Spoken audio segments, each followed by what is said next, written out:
Comment rattraper une perte catastrophique en trading? C'est le sujet de la journée. Je vais vous partager un cas concret. Tout d'abord, j'espère que vous allez bien mes chers traders, que tout se passe bien de votre côté au niveau du trading et du reste. Alors à la suite de la dernière vidéo que j'avais faite à propos de mon gros drawdown que j'avais récupéré, eh bien ça avait suscité pas mal de réactions, plutôt positives. Je pense que c'est quelque chose que vous y trouvez de la valeur parce que bien sûr si on partage que du profit et on partage pas cette perte, ben, on peut pas également apprendre de nos erreurs et on le sait très bien, je l'ai répété de nombreuses fois, on peut pas avoir un track record parfait, c'est impossible, c'est simplement que les menteurs et les influx voleurs qui vous montrent des comptes démo avec 100% de trades positifs, c'est vraiment impossible néanmoins dans le long terme. Si c'est pour ouvrir des positions dans une journée, bien sûr qu'on peut fermer de nombreux baskets positifs, mais en long terme, parfois, les marchés ne payent pas malheureusement. Si on suit la tendance, on peut se prendre des retracements, on se prend parfois même des renversements. Ça fait partie du métier. Le plus important, ce n'est pas d'essayer d'éviter ça, mais de savoir comment réagir par rapport, malheureusement, à ces retournements. Eh bien, aujourd'hui, on a un cas, et donc je vais vous le partager. On a un cas très concret où j'avais spoté une opportunité dans le New Zealand et dans l'Australienne. Alors, on avait le New Zealand et l'Australienne qui étaient forts. D'abord, je vais vous montrer les positions. Comme ça, au moins, ça va être clair. Si ça me laisse cliquer ici. Voilà, donc c'était le 18 mars. Et aujourd'hui, nous sommes donc le 19 mars. C'était simplement hier. Et voilà, donc on a eu de l'australienne, achat d'australienne yen, achat d'australienne dollar, vente d'euro AUD, donc on a de l'achat de l'australienne, et achat New Zealand dollar, achat New Zealand suisse, achat New Zealand, donc un achat du New Zealand. Le 18 hier à 10h44. Donc ça au moins c'est clair. Maintenant je vais vous montrer le New Zealand. Regardez directement au niveau de l'indicateur Power, et bien c'était à ce moment-là où il rentrait dans la zone grise. On avait vraiment une bonne opportunité. Je vais faire un petit tour ici et vous verrez ici les positions que j'avais ouvertes. Bien ici je l'avais pas ouverte parce qu'il devait, bon l'Australienne et le New Zealand je me rappelle ils étaient forts donc c'est pour cette raison que je l'ai pas ouverte. Mais regardez voilà le New Zealand était fort donc on a fait une vente à ce niveau-là et les marchés maintenant sont en train de respirer. Même chose pour le sterling, vous pouvez voir il est en vente. Les marchés maintenant sont en train de retracer. Ici non. Voilà, le New Zealand suisse, un achat ici qui est en gros retracement. Le New Zealand yen, qui est également, donc voilà, vous l'avez compris, un achat sur le New Zealand. On voit très bien que le New Zealand a retracé. On le voit sur les graphiques, on le voit sur le matrix. Maintenant, je vous montre également l'australienne. Regardez, l'australienne, lui, par contre, il a perdu très vite sa force et il est passé même en négatif. Et là, il est dans les 0, les -1. Donc, lui, il est encore plus en retracement. On va regarder ça. Donc voilà, lui, de l'australienne, il y avait de l'achat. Regardez, on avait une tendance à long terme. Quand j'ai partagé le signal, j'ai dit attention, l'australienne, lui, il est en contre-tendance à long terme. Il n'a pas sa première étoile. Mais regardez, ça n'a pas manqué. Maintenant, ça retrace fort. L'australienne yen, donc lui, l'australienne yen avait dépassé la tendance à long terme, donc il était bon. Ici, dans cette tendance, malheureusement, il retrace. Donc lui, on ne l'avait pas pris, on a dit l'Australian New Zealand, l'Australian dollar, voilà, gros retracement ici, l'achat, il retrace. L'euro AUD en vente, voilà, donc il retrace, lui aussi était en contre-tendance long terme. Et le sterling AUD qui n'était pas dans les plus bas, il est encore un peu contre-tendance long terme, donc vente, gros retracement. Voilà, ça c'était pour faire le petit tour de table, pour remettre les choses dans leur contexte. Donc maintenant, la question, c'est la suivante. J'ai ouvert un basket de niveau 2 avec 2 paires, j'ai ouvert un basket de niveau 3, je me retrouve en perte. Comment faire pour me sortir de cette perte? Qu'est-ce que je dois faire? Quand dois-je fermer? Je reçois de nombreuses questions de ce genre. Eh bien, je vais vous y répondre aujourd'hui de la manière la plus complète et la plus précise. Avant ça, je vous invite à soutenir la chaîne avec un petit like, avec un petit commentaire de soutien ou une fois que vous aurez vu la vidéo, posez une question en commentaire. Et n'oubliez pas de vous abonner pour faire grandir la communauté et également encourager justement à plus de vidéos, plus de contenu si vous y trouvez de la valeur. C'est 15 ans d'expérience de passionné et d'acharné que je vous transfère ici gratuitement, sans rien attendre en retour. Vous pouvez voir dans toutes les dernières vidéos, je ne suis pas là à pousser, à vendre des cours en ligne ou à vendre des signaux sur Telegram. Ce n'est pas le but. Donc, la seule chose justement que je vous transmets, c'est ma connaissance, ma passion, et je vous demande en retour de soutenir la chaîne si vous y trouvez de la valeur. Et si vous avez même des critiques constructives ou des questions, je vous invite même à les laisser dans les commentaires. De nombreuses fois, j'ai reçu des commentaires et la grande majorité des cas, j'y réponds dans les vidéos suivantes. Donc je vous invite à le faire. Voilà, la famille, petit aparté, eh bien je vais y répondre. Premièrement, comment savoir quand un basket a mal tourné et c'est fini, il faut passer à autre chose. Premièrement, on va analyser le power et le matrix. Donc ici, le New Zealand, il était fort. Une fois qu'on avait ouvert la position, il rentrait dans une zone. Maintenant, il descend. Il est resté en zone forte. Est-ce que le signal est annulé? En power, non, il reste positif. Et en matrix, confirmé, il reste positif. Attention, il n'est même pas descendu à -3, puis il est remonté. Il est resté en zone positive. Ce qui fait que le signal, au niveau du power et du matrix, est toujours valide. Il ne serait pas valide si le New Zealand serait redescendu, par exemple, à -4 ici, ou s'il serait redescendu à -3 et remonté à -2, et donc ça se verrait sur le matrix, ce qui n'est pas le cas. Donc le New Zealand, voilà pourquoi je suis plus en confiance de garder la position ouverte. L'Australienne, par contre, il était lui aussi dans des +4, il est en négatif, donc déjà le signal est invalidé sur l'indicateur power, et sur l'indicateur matrix, regardez, il reste en négatif ici. Donc malheureusement, on a eu un croisement. La seule raison pour laquelle je garde l'ensemble, je vais l'expliquer par la suite.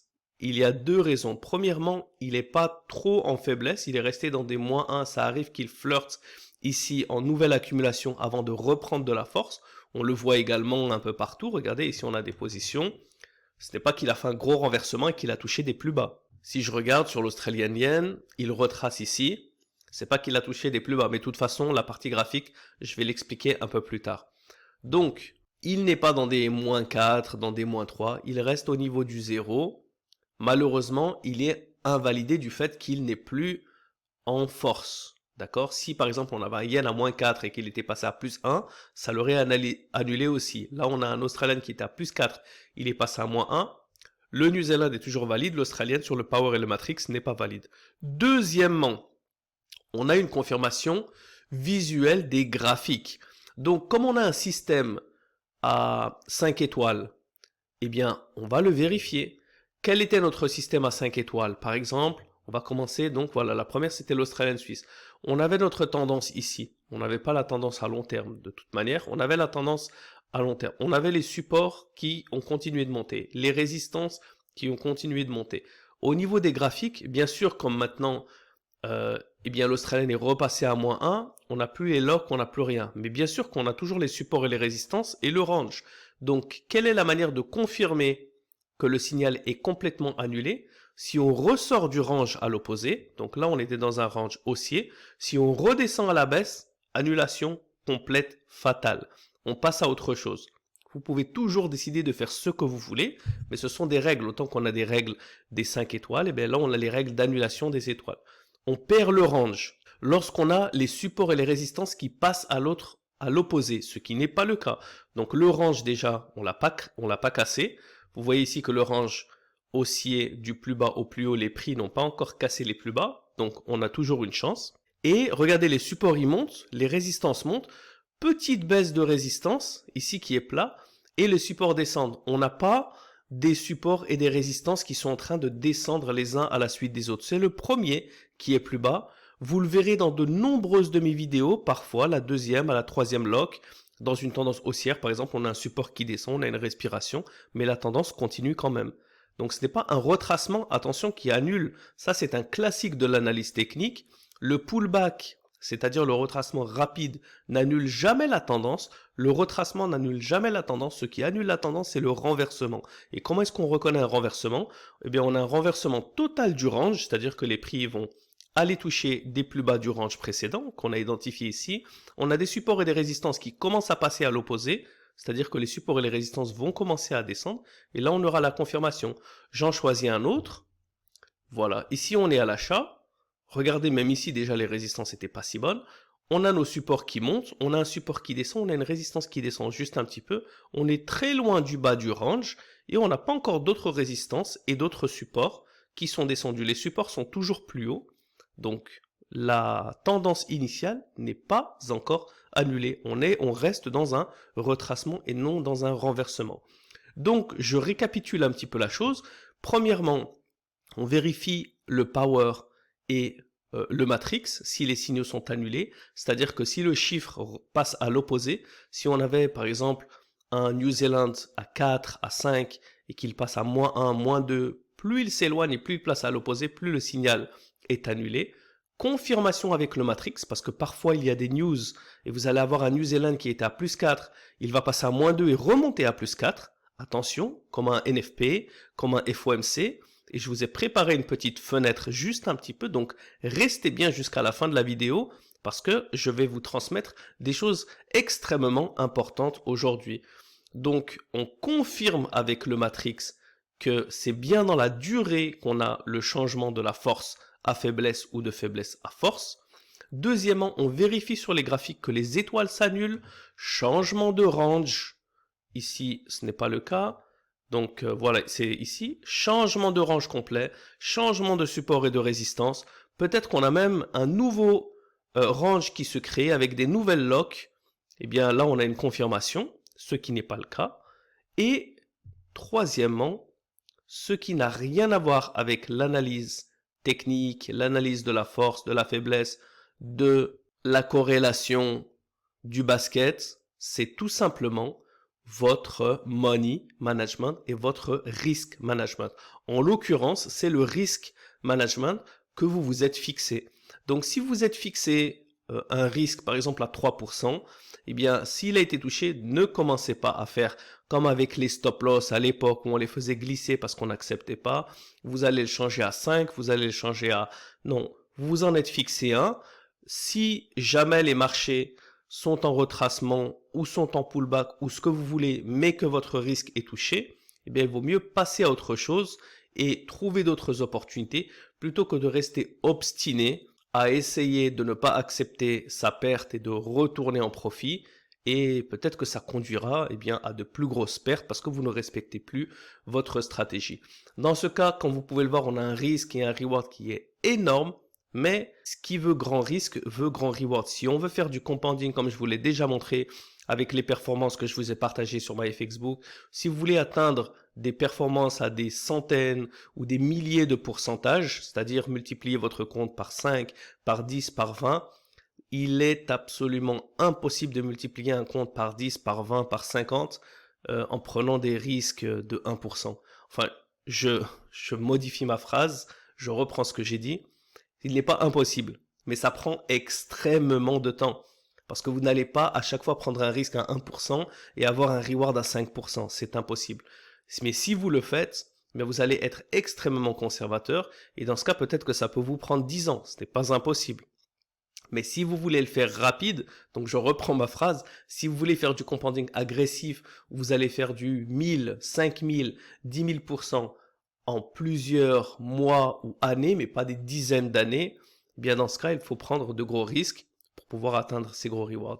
En tout cas, il est vraiment extrêmement difficile, sinon vous allez le toucher à chaque fois, de prendre des risques très limités et essayer d'atteindre des gros rewards. Ce qui va se passer, c'est que vous allez vous allez toucher vos 1%, 2%, 1% à chaque fois avant d'avoir même la chance de pouvoir essayer d'atteindre vos 5 ou vos 10% de profit. C'est pour cette raison que j'ai un risque reward de 1 à 1, je risque 20%, j'ai un reward de 20%. S'il l'atteint, je fermerai. Si au niveau des graphiques, on voit qu'on a un changement complet de range, on a un changement complet du matrix, et on a un changement complet du power, vraiment où l'Australienne, le New Zealand vont passer en grande faiblesse, bien peut-être que je couperai même avant pour autant qu'on a confiance en notre analyse quand elle est dans notre sens, autant on doit également avoir confiance en notre analyse quand elle est à l'opposé, malheureusement, de notre trade. Et j'en terminerai avec un petit changement de fenêtre. Voilà, c'est le petit bonus ici. Comme vous pouvez le voir, on est 5 heures de l'après-midi GMT et à 6 heures dans une heure, on va avoir d'énormes news qui vont être sûrement les news économiques les plus importantes du mois, qui sont le FOMC, les projections des taux d'intérêt, comme vous pouvez le voir, et par la suite, ce n'est pas une coïncidence, le GDP néo-zélandais et l'employment change, le taux d'emploi et toutes les autres nouvelles australiennes. Donc, ce n'est pas une coïncidence, on a un basket du New Zealand, on a un basket d'Australienne qui sont également impliqués, bien sûr, parce que le dollar va créer de la volatilité sur toutes les autres devises majeures. Donc, c'est sûr qu'on va avoir un grand impact dû au FOMC et au taux d'intérêt ici, avec également les décisions de la Federal Reserve, donc de la Banque fédérale américaine. Et puis par la suite, ce sera suivi très tard, d'ici dans la nuit, du GDP et du taux d'emploi australien. C'est pour cette raison que je vais laisser courir et je vous retrouverai donc le lendemain pour voir ce qui s'est passé, en espérant avoir encore une fois récupéré. Ça fait partie du challenge, ça fait partie de la passion. Mais de toute manière, on n'est pas des acharnés de la vie. Si ça touche la perte, eh bien, on l'acceptera et de toute manière, on se récupérera petit à petit, sans revanche, sans vengeance, avec le même travail, avec la même analyse, parce que parfois, ben, la perte, ça fait partie de la progression. Comme on n'a aucun grand businessman ou entrepreneur qui ne vous dira qu'il n'a jamais connu d'échec, comme il n'y a jamais eu de très grand athlète qui ne vous dira qu'il n'a jamais connu d'échec ou de blessure, bien parfois on se prend un coup, on se prend une blessure et il faut savoir se calmer, revoir, prendre un petit peu du recul, réanalyser les marchés, faire un nouvel assessment de la situation et reprendre de plus belle. Donc voilà, je retourne sur les graphiques. Et c'est ainsi, mes chers traders, que se termine cette vidéo, encore une fois un petit peu différente, cette fois où on partage une perte et comment la récupérer. J'espère que vous y avez trouvé de la valeur. Si c'est le cas, je vous invite encore une fois à liker un maximum, à commenter un maximum. Soyez généreux sur les commentaires. Si vous voulez en laisser 2, laissez-en 2, laissez-en 5. Ça aide à référencer la chaîne et ça m'aide à faire grandir la communauté et à créer un impact majeur. J'hésite également à créer une chaîne en anglais. La raison pour laquelle je ne le fais pas, c'est parce que la chaîne française grandit bien et que j'effectue même jusqu'au jour d'aujourd'hui des cours, des séminaires et d'autres événements en espagnol et en anglais, mais je préfère continuer encore de me focaliser encore plus sur la chaîne française et de créer de contenu plutôt que de disperser dans différentes langues.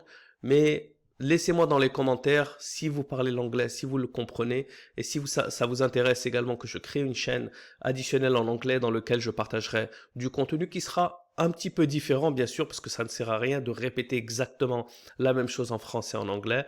Et bien peut-être qu'il y aura des vidéos un peu moins fréquentes qui seront plus basées sur une éducation générale pour également permettre à tous les anglophones qui parfois envoient des messages sur les réseaux sociaux qui disent qu'ils ne comprennent pas ou qu'avec les sous-titres, eh bien, ils ont un peu du mal à comprendre. Donc, je ferai quelques vidéos générales pour donner l'opportunité également aux anglophones du monde de comprendre la stratégie du basket trading. Je vous retrouve à très bientôt. D'ici là, gardez la force. Ciao, ciao.